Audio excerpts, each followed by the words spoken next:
what I see as the freelance life is making enough to not have to watch the numbers so closely. Okay, can we brag a little bit, Jeremy? Sure. Okay, well, you mentioned that you make money like 4 different ways, but I think one of them is most notable to me. I've always been a lone, because I've always been a freelancer, I've always been a lone wolf.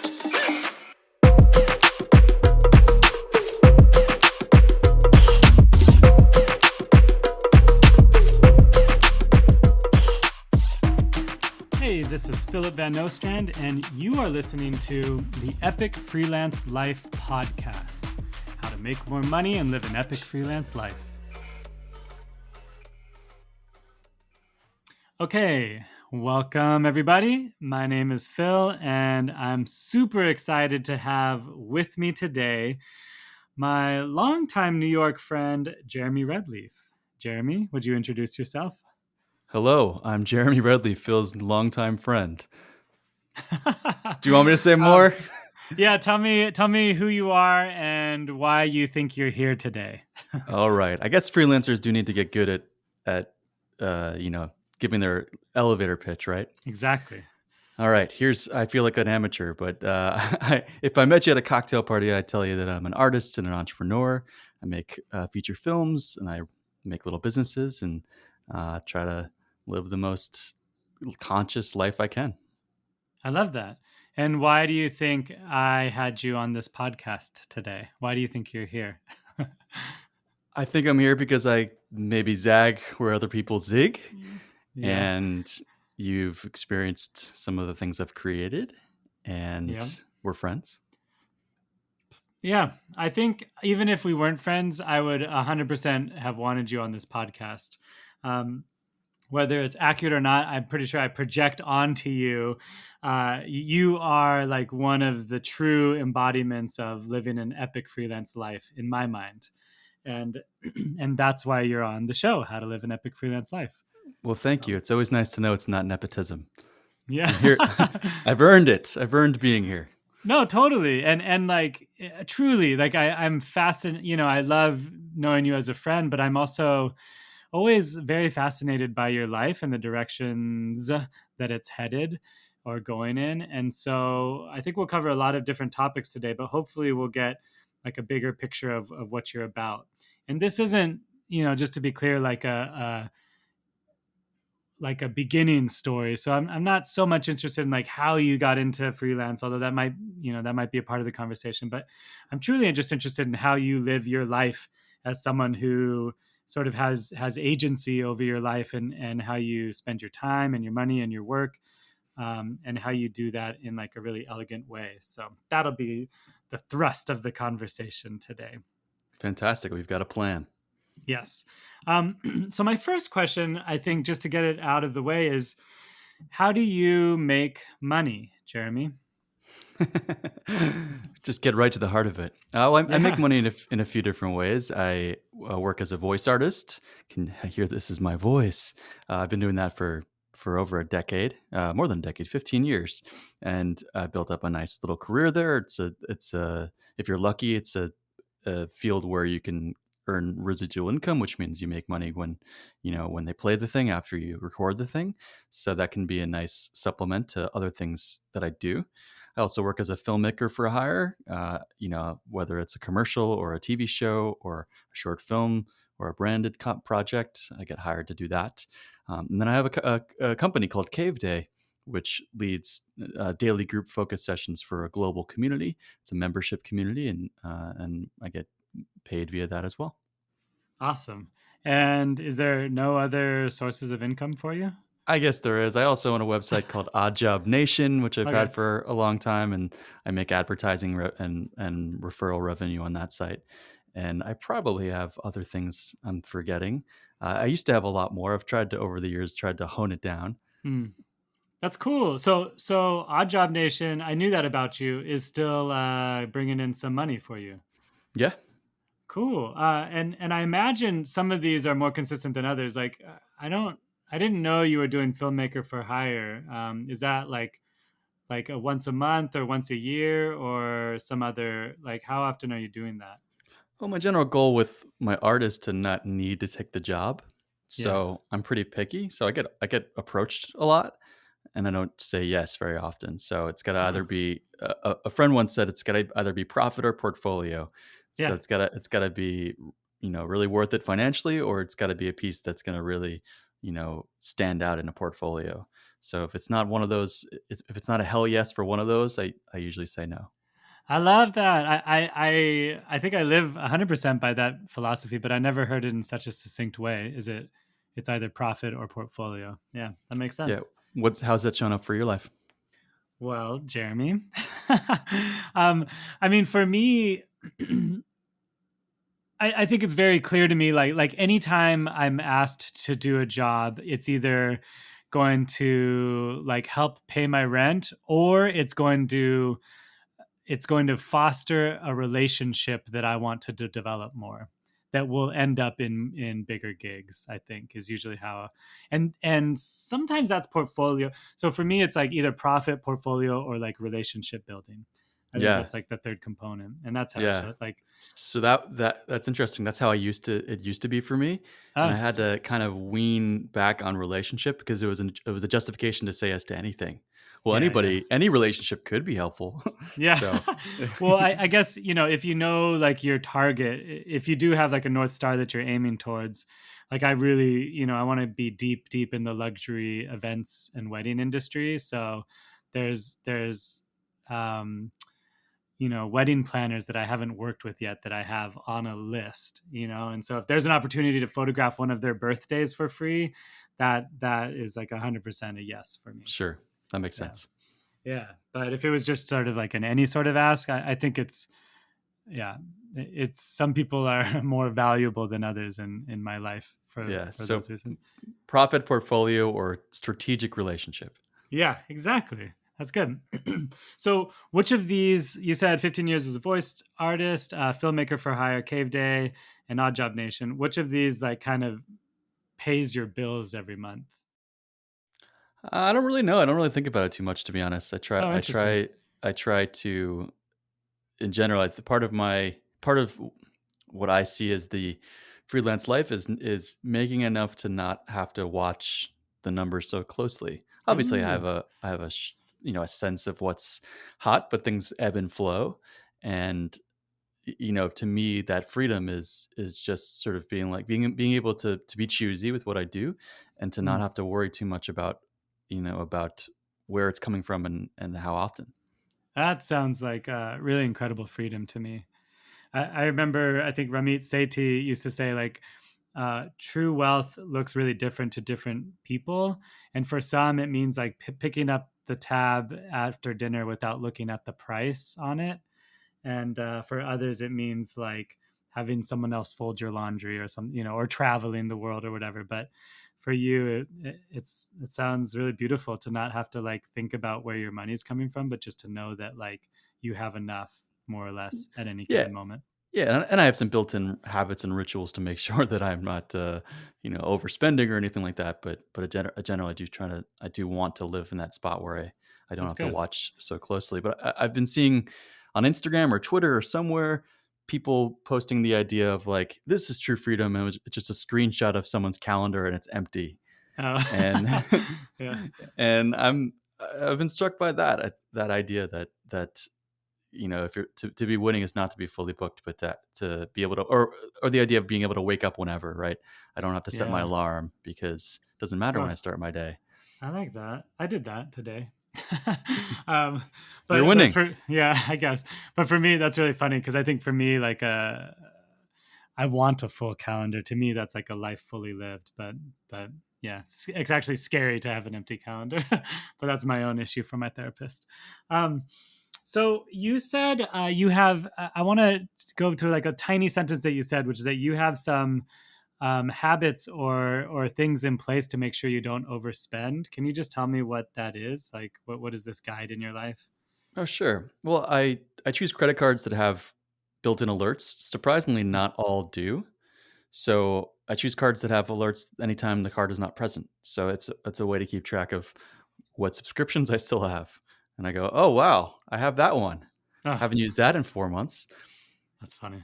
And then beyond that, it's just rituals around bookkeeping, around, alerts and just sort of maxes per card and per per place I keep things, Yeah. and those things start to tend to yeah, just sort of having like a ritual of review about once a quarter. Okay. So I hear you saying like once a quarter you literally look at your bookkeeping and what you're spending and what's going out, and kind of have a sense of where your money is. Yeah. Yeah, a lot of people outsource bookkeeping. Obviously, anyone that has a business has to do bookkeeping or outsource it. And I kind of like doing it because it's for me, it's a way to just really be with the things Hmm. that you know I find the process of tagging and of running reports really helpful. Yeah. And there's a ton of information in numbers. So yeah. Yeah, I totally Also appreciate that. also a lot of nostalgia. I was running the books for February of last year, and I could see in the books as the world started to shut down and the things I started to spend money on changed to Well, just just my local coffee shop every day. that's so funny. I was doing my taxes recently too, and I was adding up all my Uber and Lyft rides each month, and then at in like halfway through March, it was just all bike rides on Lyft. I was using my Lyft app to do bike rides, but there was no more cars for almost like 30 days or 40 days straight, and it was just bike rides, which was a really like strange thing to notice. But yeah, okay. Can we brag a little bit, Jeremy? Sure. Okay, well, you mentioned that you make money like four different ways, but I think one of them is most notable to me, at least now, probably in your life, and that would be Cave Day. Am I wrong? Is that like kind of like the champion horse in your life these days, or? Especially during the pandemic, yeah. Yeah. So, can you just tell us like briefly what Cave Day is, and then I really want to brag about it. Like, I want to hear. I'll ask you the questions if you want, but I just want to hear numbers, like growth percentages and all kinds of interesting stuff, because this has been something that I think has blown up for you in a really beautiful way. Yeah, sure. Well, it all started with a problem I was trying to solve for myself, which is like Phil, I had that crazy busy schedule, all sorts of little meetings and things and tiny blocks of time. And as a writer and a director, I need chunky bits of time to really go deep and really make, substantial progress, really activate that highest part of my brain. And I just didn't have the time and I was starting to freak out. And I was in my therapist's office and I was just trying to Hmm. figure out how to what to get rid of. And I brought in everything in my life and I couldn't find anything that I wanted to get rid of. And so my therapist said, what needs to happen? And I said, I need to take a cave day. And he said, cool. What's a cave day? And I said, I don't know. I think it's a day where I just go off the grid and I shut off my phone and I make up some rules and, just work on one thing. Yeah. And he was like, cool, go do that. So I did. And it was incredible. And I got so much done in that one day, more than I had in the weeks before. Wait, But it was, what year was this? oh, this was 5 years ago. Okay, And so it was really that's exciting 2016 for those listening in 2030 right now. for those exactly, yeah, this is we're marking ourselves in history right now. Yes. So I got so much done that day, but it was really draining. I couldn't work for the next 2-3 days. And so I decided to approach two friends around turning it into a social thing. And we developed we read a bunch of research and we developed a method. And we started running them in New York City on Sundays. And we invited our friends. And for I some was at the reason, very first one. It was yes, awesome. Yeah. yeah, you're an OG. So we started doing them on Sundays, and it just it really resonated with people.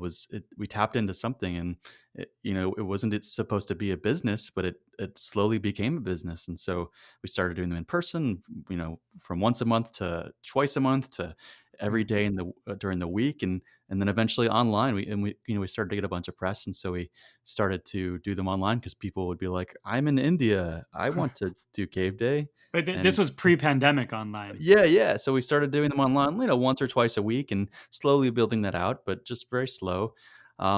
We were building out our New York experience, and we're building out our online experience just very slowly. And then, Mm. of course, the pandemic hit, and so we were able to because we didn't have a lease in New York. We had a really flexible arrangement. We were able to, get out of that and just pump all our resources online. So we were able to launch daily coverage, and now we have daily coverage for about 12 hours a day and growing. and it just blew up. During the pandemic, we've grown about Mm. 1,000%, and now we have this global community in 25 and counting countries. Yeah. And it's yeah, now we take a real salary, and we also work with companies that want a little piece of what we do as well. So all It's that it, amazing. all that has turned into a business. Yeah. Yeah, yeah. I was looking on my calendar just now to see. I think you convinced me to go join one of your online caves because I had never done it online. I was always attending in real life, and I thought that was the best way. You're with people, and there's like energy in the room and stuff. But I think I have on my calendar March 17th was my first remote cave that I did with you, which was literally like a week after things shut down. Um, and I think you were like, you got to try this, or you told me I should do it or check it out, and I did, and I got super hooked. And I think that in your online cave days, I've like literally built and published like an entire website in one afternoon. I taught myself to speed read one day and read a book on a cave day. um, I've That's so done like cool. yeah, and these are all like amazing things that people like, and that my story times 100 people is happening like every single day. There's people yeah, just working on like editing their podcasts or their screenplays or just doing their day-to-day work or whatever. Um but every time I'm on, for the listener here, you have to just imagine going on a Zoom and then there being like 4 pages of like, I mean, 4 screens of people. There's 100 people generally on each of these Zooms for like 3 hours at a time. um, and I'm sharing like the room with people from Mexico and like Brooklyn um, and even New Jersey. No, but but also like Sweden and Ireland and like all. It's really crazy. It's a really beautiful Yeah. thing you've done. And not only is it cool to just drop into working with someone across the world, but the way we structured it, people really share honestly about what's going on for them, and what you find and what you can take Mm, away is that even the most accomplished people, we have Emmy winners and Oscar winners in the community. Everybody has to consciously put things aside and yeah. fight an internal battle to do their best work. It's a universal thing that needs to happen. Yeah, that's awesome. And this is such like I always tell people, sorry, this is not an ad for Cave Day, but it kind of is. I always tell people like with my accountability group and Cave Day is like my 1-2 punch combo. Like if I set goals, it's easy for anybody like freelancers to set goals or be like, I'm going to run a marathon or I'm going to produce like a new web series this year. But like there's such a huge gap, I think, between setting a goal and then giving yourself time to work on those big projects that you always want to.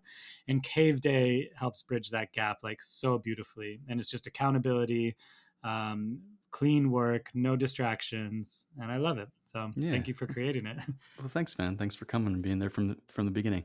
And so that's like, is there? I'm going to ask you a cheeky question.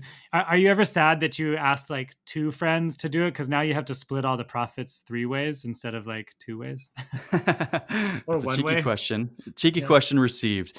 No, because we, you know, the plus of having two partners is that there's three of us to manage what needs to get done, and so, yeah, when emergencies come up, so today in 3 hours we just had a guide ask for a replacement, and if I was the only one, who was a owner of the company, and that's my life, that I'm just sort of constantly, yeah. You're playing back subbing in stuff. for people. Yeah, Yeah, that would not achieve my desire to have my freedom. So, got it. so having, we're at this point we're keeping an airplane in the air. That's what people talk about when you have a product that is Mm. being used every day. You have to keep the airplane in the air, and so it's much easier to have a crew than to not. Yeah. So I think what's beautiful about what you created, and I'm going to segue this into our next like idea here, is you used to be tethered by like real estate in New York because you were running Cave Day in person, Hmm. and you became slightly untethered in a way of like by being able to do this online, and now you're completely free to run, like you said, 12-hour days for different. I mean, chunks of time for up to 12 hours a day. And it sounds like you can run this from anywhere, Jeremy. So where have you been running Cave Day from in the past month or two or Well, 3? I've been doing a lot of research here, and unfortunately, not every country's internet is up to snuff to be able to do this. Because Okay. I have Tell some us, more that's funny. I have some more wanderlust in me. Yeah. So I mean, in the pandemic, I was able, be, to to drive cross country to run caves from random motels as I did, Hmm. to and then ended up in the desert for the winter, Palm Springs, and Nice. just from different Airbnbs was able to keep the business running, and yeah, nothing lost, and that was a really exciting feeling. I've always had things tethering me in New York, whether it's a partner or an opportunity or the fear of missing out. And it's been really, Yeah. really wonderful to lose all that, and to be in the place to be able to rent out my apartment and go on the road. So Yeah. Okay, good. So you got the money part covered. Your rent was being paid. You were traveling, hopefully cheaper than it was costing you to live in New York. Maybe, maybe not. Um, no, about even, but that was the sort of okay. exciting. Was able to get something much nicer in another city. Yeah. And then you were making money on the road. And so you were living kind of that like nomadic freelancer life or digital nomad life for a bit. Yeah. Yeah, that thing that you always see people doing on Twitter, and you're like, man, how do they do that? I I know. got a Well, little taste of it. did you post about it on Twitter? I find posting about this stuff complicated because, Hmm. especially in a time where everybody is going through some stuff, it can be a little tone deaf. Yeah. And of course, there's always if you don't tell the full story, it can again have unintended consequences. I'm a white man of privilege who's doing this stuff and saying you can do Yeah. it too, and that might not be true. So when I post about this stuff, I usually try to post as honestly as possible, and Yeah. I don't know. I don't think that my whole mo with posting is to provide value for other people, and if it's Yeah. just about bragging, I have plenty of people to brag to. I think for me, there's something about I found that posting stuff. Well, maybe I just have convinced myself of this, but I do think that posting a little bit of like what you've figured out is can translate to inspiration for others who are watching.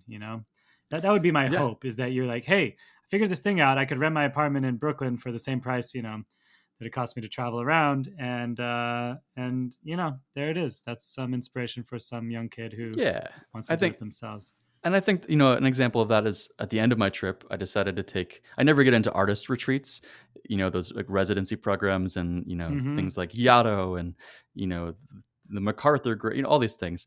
And so I decided to run one for myself. I booked an Airbnb for a week, and I, again, made up some rules and gave myself that artist experience. I love And that's that. and that's something I posted about because I think it's about permission, and so of course you don't need to rent an Airbnb to do that. You just need to block off the time, go and change locations.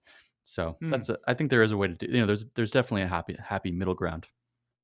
I'm going to tell you about my. I want to talk about a little bit more about this, but my dream artist retreat, Jeremy, is to get onto a train from New York to Montreal, which is about 9 hours, and turn off my phone and then write for the entire journey, like write on my book or whatever, and then finish the journey in like a different country, and hang out in Montreal for a weekend, and then do the same thing and come home. And I wanted that to be like my mobile artists retreat for like 2 9-hour stints. Two cave days on a train was what I was hoping for. Cave train. I think it's totally doable, and I'm curious to know how it goes because I think for me it sounds romantic, and then I feel like I'd get on the train after 2 hours and be like, I need to get off this train. I will say this. I took the Trans-Siberian Railway from Moscow to like deep Siberia and then into Mongolia. So I did experience train life where for 4 days I did not take a shower. So I know it's possible to be very long time on a train and had my phone die. So I truly was just like, I guess I'm listening to music or reading or whatever. How did you Um, smell after I, those 4 days? I smelled strong. Everybody was very, yeah, it was a lot, but it was cool. That's funny. So, okay. So one part about your story that's interesting to me and maybe to others listening is that I know you are married, but you were able to travel with your wife who also had the flexibility of traveling. but you did your artist retreat alone. Was that complicated in your marriage, or was it easy? Like, I'm going to do this thing, and thanks for the freedom. Yeah, well, just to clarify, she has a regular job, but because of the pandemic, it's obviously become more flexible as well, and so that's been really exciting to I'm a freelancer who's been married to a traditional worker, and, for this period of time, that's been a really exciting shift that we're kind of both in the same spot, so it's Mm, opened up a lot of possibilities. I've always been a lone because I've always been a freelancer, I've always been a lone wolf, and I still have the residue of that mindset in me. mm. I Yeah, yeah. often feel like I have to figure everything out and then present it to her or make a decision and then just, ignore her, reaction to it. And Okay, so that's and funny. so but I've really been trying the last year to bring things to her earlier in half forms and just sort of share my fantasies with her. And so this came out of that. So I had mentioned to her that I wanted to go on a writer's retreat, and maybe I'll do that when we get back to New York. I didn't want to leave her alone in the West, and go do Yeah. that. So I said, maybe when we're back in New York, maybe I'll go do that for a week.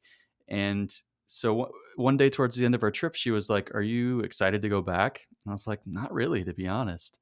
And she was like, "Well, why don't you take that artist retreat and I'll go on an adventure with my friend who's in California." Mm. And so I said yes, and that's how it happened. So it's Wait, actually wait. Wow. So was it really her idea? yeah, I love that. That's beautiful.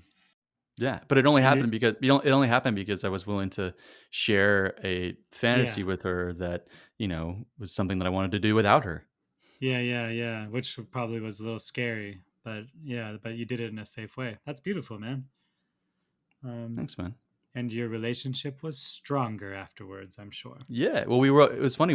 I wrote letters to her, emails to her a few times, Oh, and that cool. definitely sparked back. It's obviously been hard for a lot of couples to just be always around each other, and so Yeah, being away from each other for a week and writing letters kind of gave us that spark.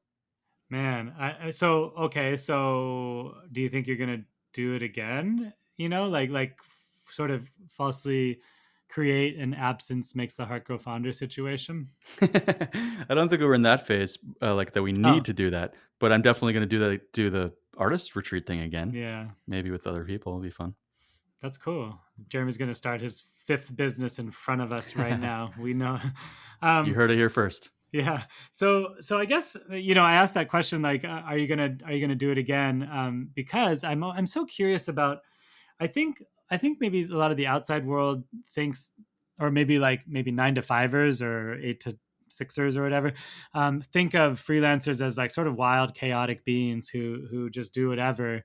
Or I don't really know how people view how I spend my days, but I do know that in order to live this, what I would call like lifestyle design or an epic freelance life, that I actually have a lot of habits that I've integrated into my life, like your Mhm, artist retreat. And so I'm excited for you if you do it again, because some of my habits are like every year on my birthday, I try to be on my birthday somewhere new in the world. It doesn't have to be mhm, like around the world. It could just be like I've never been to the Bronx or whatever. I mean, I've been to the Bronx, but so like a small town, like a couple hours away, but somewhere new on my birthday every year, and I've been doing that for like 5 years now. Um, are there any habits that you've integrated in your life to help you live sort of that epic freelance life? Well, it's interesting. I think the thing that you just mentioned, I would consider more of a ritual. Mm, It's a habitual ritual. I sure, just made sure, up that yes. phrase, trademark. Uh, That's exactly it. and Yes. that's why I think habits are need a reframe because habits are like feel like homework and, maintenance, and they're Mm. kind of boring, and they're easy to drop or unless you have, really fierce accountability around them. Okay, so Or ritual. unless you identify around them. And so I think it's a Yeah. lot easier to identify around a ritual. Like every year, I'm the kind of person that lives a life of adventure, and one little way I can do that is that every year on my birthday, I try to be somewhere else, and I document that, and I Mm. mark time with that kind of meaning. And Yeah. not only does it make me feel like I'm being conscious with my time, it's exciting and it's something that I look forward to. So So so what's yeah. Jeremy's rituals? Yeah, so I'm also in an accountability group, big fan of those kinds of things, Mhm. and One new one that just kind of came up is that I've actually, often inspired by you. I've tried to get a lot better at blocking off time to not work. Mm, So big trap with being a freelancer is there's always something to do. So how do I make sure, and I like what I do. So why wouldn't I do more? mhm, And doing work is a way I kind of lose my sense of self, which is I think what the thing we're kind of all going for. So how do I? But what the cost or the risk is that I don't cultivate an ability to just kind of be in the moment and be, be alive and be indulgent and be curious. So I've started to time block hooky time. So, uh, what it's looked like in the past is sort of like I can't work, one day a month I don't work in the afternoon on Fridays or um, things yeah, like that. In the pandemic, I've had to pull it back to 2 to 3 hours. And okay. what I did to make it more of a ritual to me is I invited the Cave Day community to do it with me. So Ah, yeah, so now once a month we do it as a community. We're doing it this Friday. what? So Why don't I know about this? you should. It's on the schedule. Come on by Damn. 11 a.m. Eastern. So 11 So a.m. Eastern, no work. it's accountability around doing something other than work. Wow. Yeah, Hooky And Cave. I love that. And it's funny, I probably I think my approach is probably gonna that's it. Okay, so yeah, that's your ritual. I actually love that. That's one, Um, but for me, the yeah, way to make it more special is to try to involve other people, as early as possible, and got it. w and that just works for me, and I think it's just easier to keep it myself accountable if other people are doing it too. Um, Yeah. I have, like, little morning routine things I do and things I try to, um another one we do is, my wife and I have been celebrating, what I call the Mirth Day, which is a Uh-huh. monthly birthday, but with it's a lot less pressure. So Nice. you put in about 1/12 of the effort. Okay. So, and it's just everything to look forward to every month. So, That's uh, incredible. yeah, so that's another one that we do. What did your mirth day look like this month if you've done it already? Uh, we just moved back to New York, so we kind of we took this month's Mirth Day off. But Okay. in the past, we went to a drive-in movie theater. Oh, Um, cool. I asked her what I created like a meal based on like her answers to a questionnaire, Nice. and created a little cocktail bar in our closet because she said that she misses cocktail bars. That's awesome. For those of you listening in 2030, there was a period of time where we couldn't go to bars, and Yeah. so so yeah, so it's just a chance to think about the other person, do something small, and have just sort of always be celebrating instead of like this once a year thing that has all this pressure. What was the website that you used? Oh, it's called I Miss My Bar, right? To Yeah, make that's right. the bar like there's this really amazing website called I Miss My Bar, and it has all these ambient bar sounds that you can use. So that was the soundtrack for your cocktail bar in a closet, right? Yeah, had to sell it. That's funny. I love that. So yeah, of course you did, and I guess that's really interesting because I think my lifestyle is like a little less rigid in that sense of like I think every day I'm like, oh, I'll just take some time off. I don't care. You know what I mean? Or if a friend Mm. texted me, I'd be like, I'm gonna stop working now and just go like prioritize that friendship. But it sounds like How do you think you developed that capacity? yeah, that's a great question. I know I'm thinking about that because I noticed that you and also one of your cave day partners, Jake, sort of approaches freedom in the same way. Like it has to really be planned ahead Mm. or planned out. But I think the only answer I can give is that like I've prioritized freedom over everything else in my life Hmm. for a really long time. Mm. Does that make sense? Yeah. Like Eh, truly over everything, like over my relationships, over money, over work and whatever. And so I'm always like so it feels like a natural reflex just to choose freedom instead of work or something. sure, it's part of your identity. Yeah. You And not know, that and it sounds like you value freedom too, but it looks different probably. yeah, well, I think it's worth throwing out the idea of the Protestant work ethic, which Hmm. is worth looking into. Some believe that it kind of underpins our collective cultural relationship to work. there was this, eons ago, there was this concept that, to work hard, was to be closer to God, Yeah. and and so, this it gets passed down through messages, through behavior, through culture, and so, you have to really develop if you want to leave that mindset. You have to really Yeah. create you know create a new identity for yourself, and so Totally. that's kind of what you're hopefully helping people do, is to create a new set of beliefs, Yeah. and one of those has to be like my success is not tied to how many hours I work, or to or Yeah. to work or to working every day.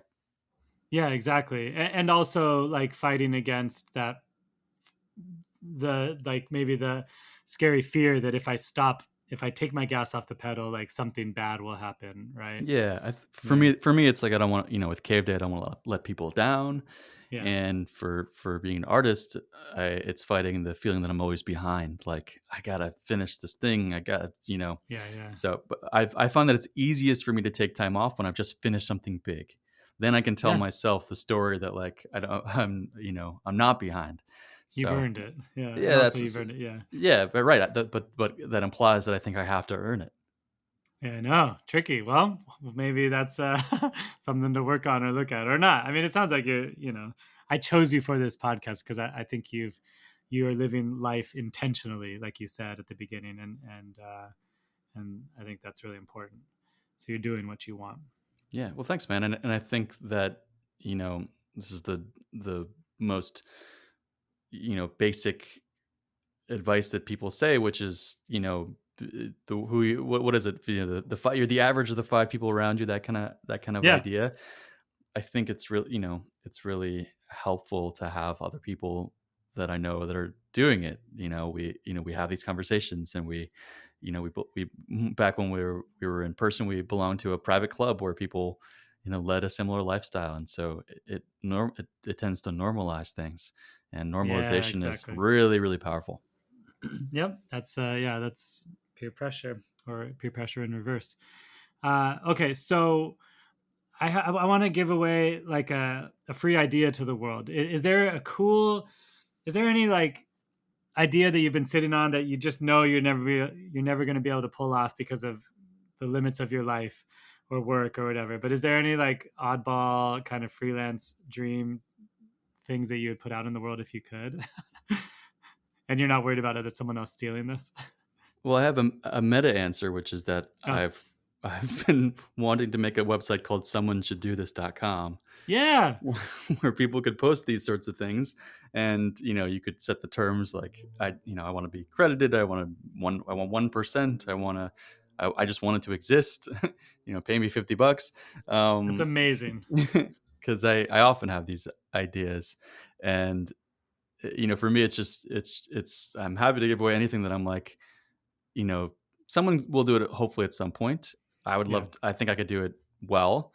I'd love to be consulted, but I'd really just be happy if this existed. So your project that you wish, if you had more time to do, would be to create a website that hosts all of these ideas of things that people wish they could do if they had the Well, time. I'll give you a real one, which Yeah, is yeah. which is I love that though. that I I've fantasized about having a retreat center that operates in a very specific way. So it's a place where people can come to learn more about themselves, but it's also like a living facility for older people that Mm, focuses on the inner, not just the outer world, but the inner world, which I think for people in that period of their life often gets left behind or just not spoken to. So basically, the that's idea would be amazing. like there would be like sort of elders that live there, and when they're there's community around what they're going through as older people, but then there are also young people coming through the center to um, and who will hopefully see them as elders and to seek guidance from them. So it's sort of a way to Mm, find meaning later in your life, which I think eludes so many people once they retire. that sounds amazing. Okay, Right? It'd that's a be big fun, one. but it's like, Yeah, I love that. that's a life to do that. Yeah, yeah, yeah. That's a whole, yeah, So but still, that's really cool. All right, put that'll be the first one on your website. And exactly. then you can add one of mine to your website. I wanted to do I wanted to own a website called thankateacher.today, like thank a teacher today, where you could just write in a note that you would wish you could send to one of your past teachers, and then someone on the back end would find that teacher in the real world, and then deliver a note to them, like a thank you note. You I know? like that. Yeah. Yeah, I But I think feel that like would be fun. part of the joy is tracking the person down. Like the harder it is to find the person, you know, Well, the that's what more I the mean. more it Maybe, means. yeah. Not that's not my joy. So maybe the website would employ people who love that sleuthing part.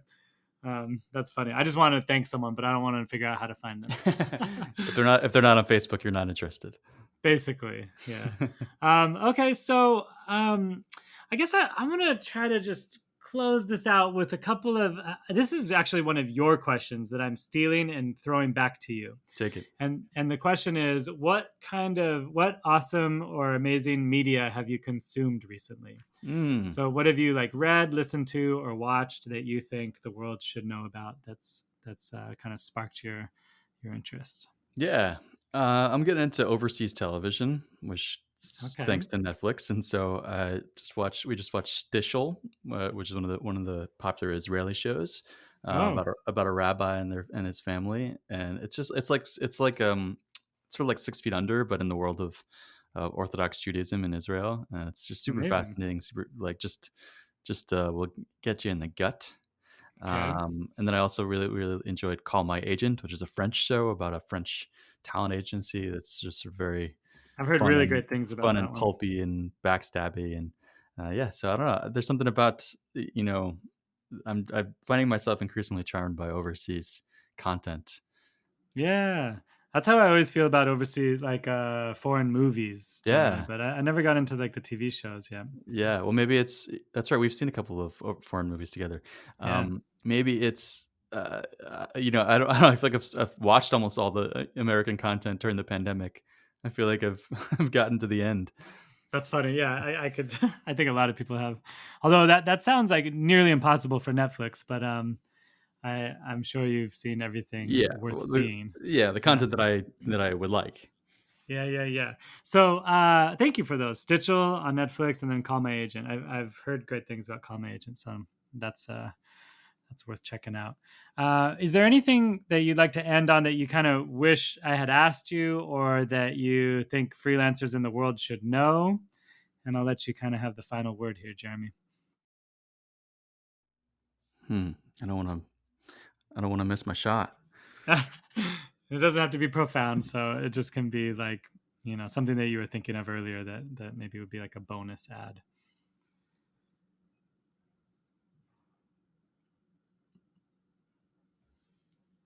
We're just thinking about living, designing our lives or living an epic freelance life and doing stuff in an interesting, out of the box sort of way. I just want to hear you vamp while I think. Oh my gosh. No, I think I think I will say that a question that you threw out that we might talk about, which you didn't talk about, was can anybody freelance? Yeah. And I think the answer I think is yes, but I don't think everyone should, and I think it's also okay to Hmm. change at different moments in one's life. A mutual friend of both of ours just made that shift, and it seems like the right move From for her. what to from what to From what? freelance to full time Okay. remote, and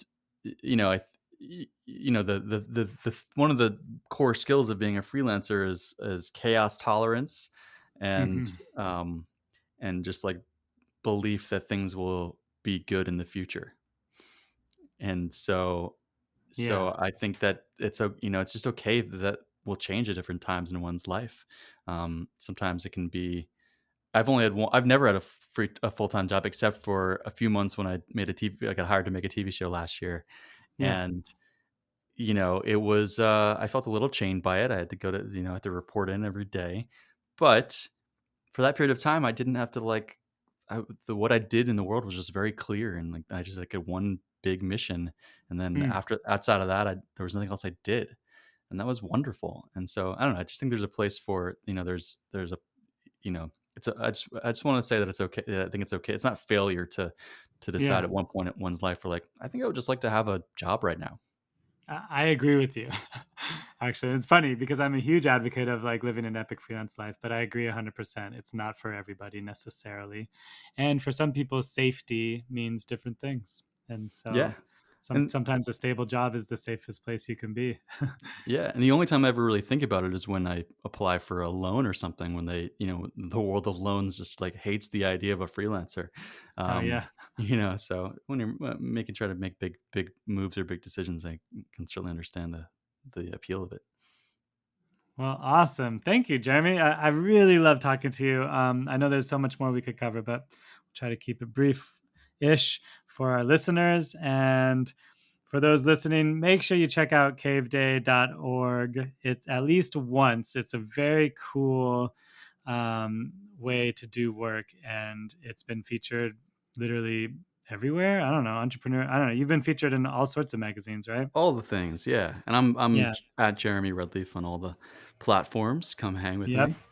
Yeah, yeah. I'll put all of that stuff in the notes. And thanks again, Jeremy, for coming. You're an incredible human being, and I wish you further adventures. Thanks, Phil. Back at you. Yeah.